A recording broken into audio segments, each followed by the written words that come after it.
Hello everybody, it's me, TONIK TZW, and I'm back with this second part of a double header where Chin and I doubled up in Nelson's and took it to the red team. And you probably won't believe it, but I just actually recorded a full 15 minutes of audio for this, but I forgot that I hadn't actually turned the microphone on, so it was just 15 minutes of silence. And knowing how much you all love my voice, we'll carry on and we'll get through into the game. But we've got Trap, we've got Domination, there's Chin and we've got a little Yukikazi there out on A cap with us. And I know I've taken the screenshot from later in the game because I forgot to clip it at the start. But I'm going to do the thing that everybody hates to see a battleship do, and I'm going to hit reverse at the start. But there's a very good reason for that, and it's all about manoeuvring and position without pushing yourself into range of the enemy right at the beginning of the game.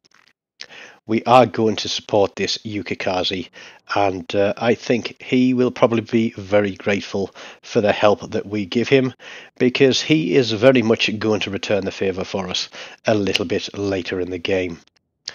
And we start the backup, we start the turn, we get in position, and Chin and I are very much coordinated in what we're doing in these games that we play.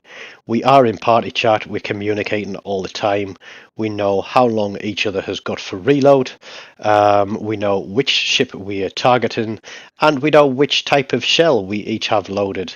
And it is a constant communication back and forth throughout the entire duration of the game.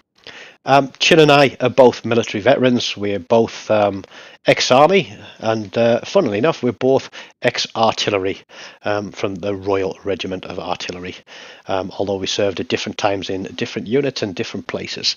So very much tactical and strategic thinking.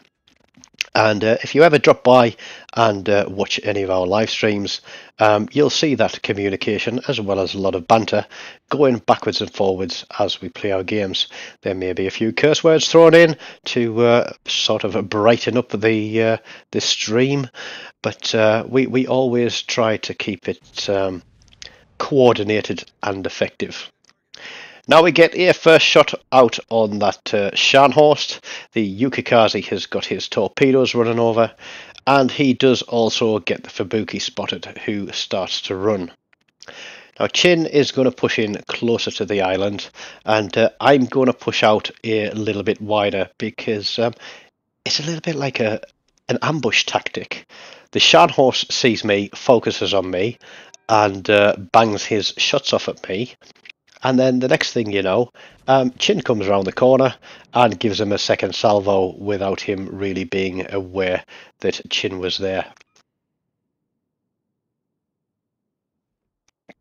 But we do land some quite decent hits on that Scharnhorst, and our carrier is also giving him a hard time, so he's having to twist and turn to avoid bombs and torpedoes, which is putting him in position for us to get some decent salvos off him.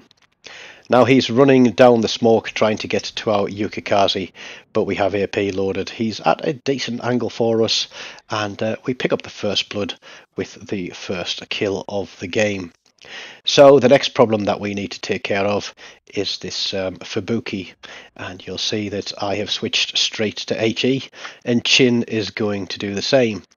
We've pinged the map to say this is where the destroyer is likely to be, and we're asking for the Yukikazi to come out and spot for us, because every little helps, and 3 against 1 is strategically the number you should have in superiority to be attacking an enemy.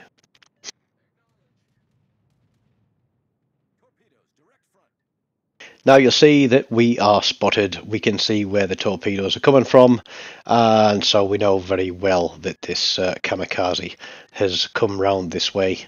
I do eat one and take a bit of damage there, but our carrier is already overhead of that Fubuki, and we get the first shot off of high explosive. We do get a disablement on him, which he repairs, and Chin slaps him with another salvo and gets a fire on him. That is a permanent fire, but not to give him a chance to survive, but we put another turret into there and we get him on fire again. So he's double fired.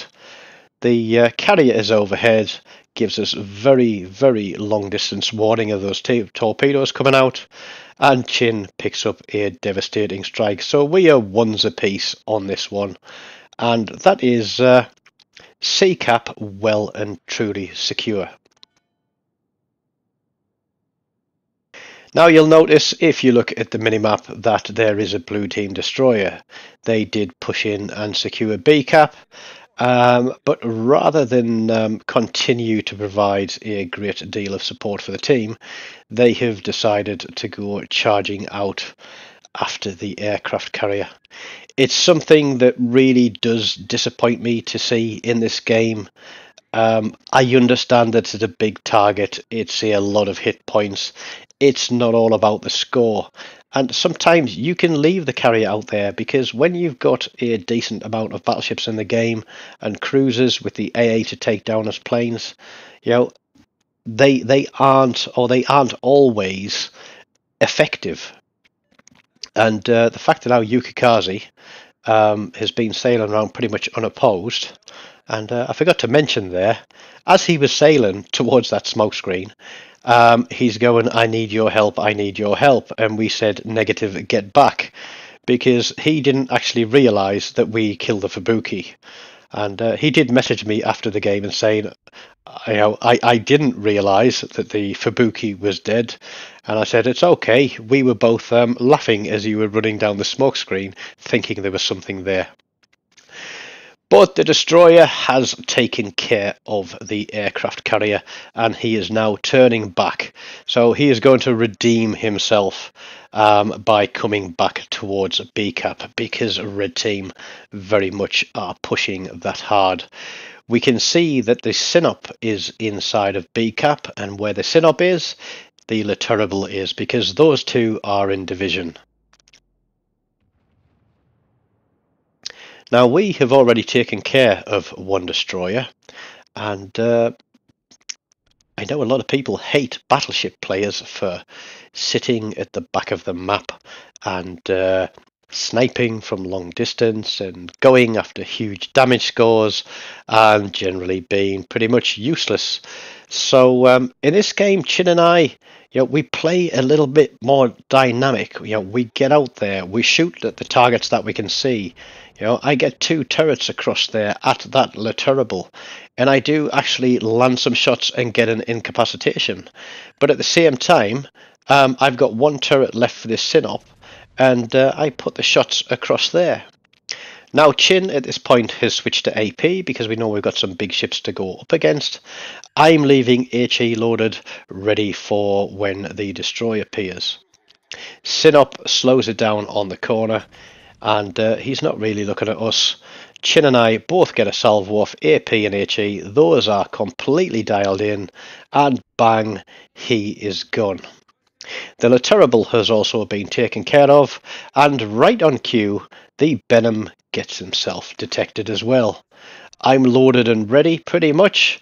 We turn to get the guns on. We're looking at the range and thinking we should be safe from torpedoes at this range. We've got 2 destroyers that are bracketing them.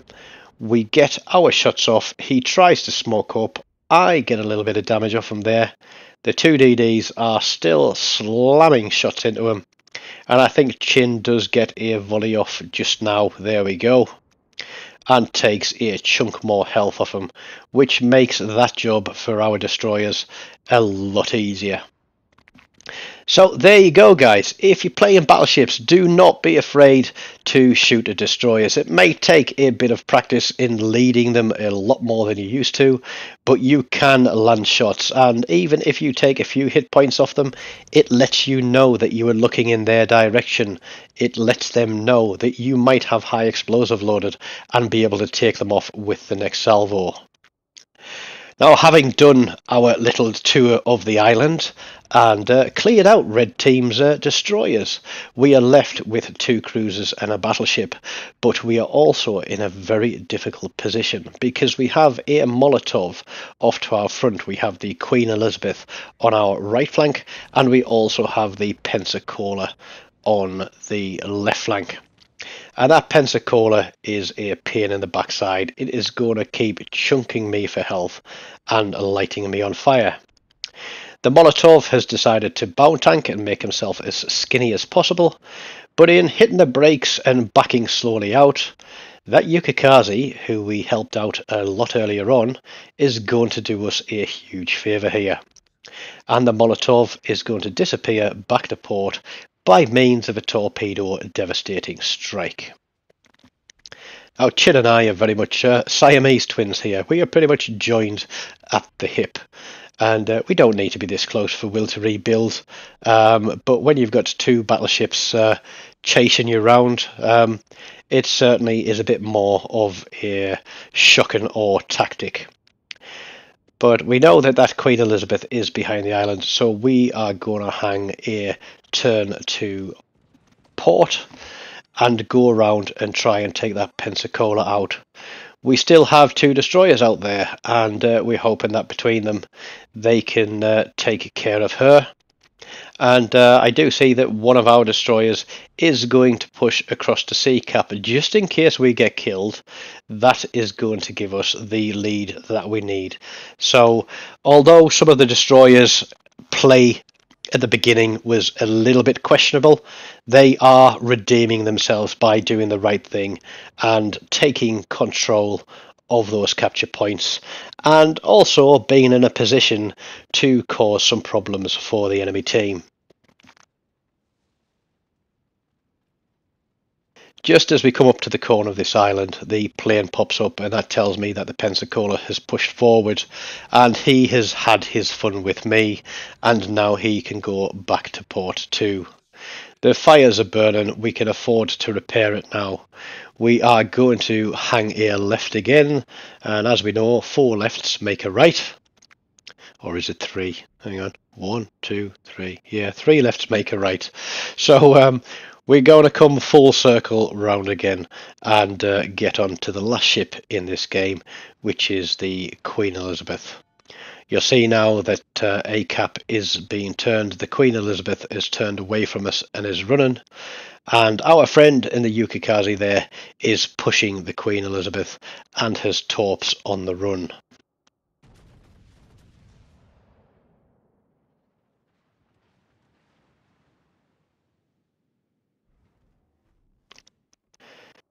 I don't think the Queen has any hope at this point of winning this game. And Red were very aggressive in their approach to this game, and I did get the feeling that Chin and I were going to be very much surrounded and facing a barrage of torpedoes from those destroyers, but we did the right thing in shooting at them when we saw them. That salvo there was terrible, and I realised after I pulled the trigger that I'm used to shooting at ships in destroyers, which are generally at a much closer range and don't require as much lead. And so I probably missed a decent chunk of damage off the Queen Elizabeth there. But we are just going to go charging straight forward. There isn't going to be the opportunity for her to ram us, but she can pick up as much damage off us as she wants. Chin and I are going full steam ahead. We are going to continue to load and fire our guns and do whatever we can. The Yukikaze is now in position and is in smoke. The Queen Elizabeth is burning. The torpedoes are on the way from the Yukikaze, and by this point the Queen must know that the game is up. I get shots in the air, but not before the Blue Dolphins arrive from the right hand side, take the Queen out and give us the win. Now it's a very interesting result, not huge damage, not a huge amount of kills, but we did what was absolutely needed to take the win for the team there. And when it comes to the full results, literally 4 of us took all 9 kills for the team there, which is pretty much the same as the other game that I posted in the Nelson. Not a bad result at all. The Mars was the ship that played the caps and ended up with a very credible 3000 plus base XP score. So I really do hope that you've enjoyed this second installment of Double Nelsons. If you haven't already, please do hit that like button, click the subscribe, and drop me a note in the comment. Let me know who you are, where you're from, and if you're already a subscriber or if you've just recently subscribed. Until next time, take care and goodbye.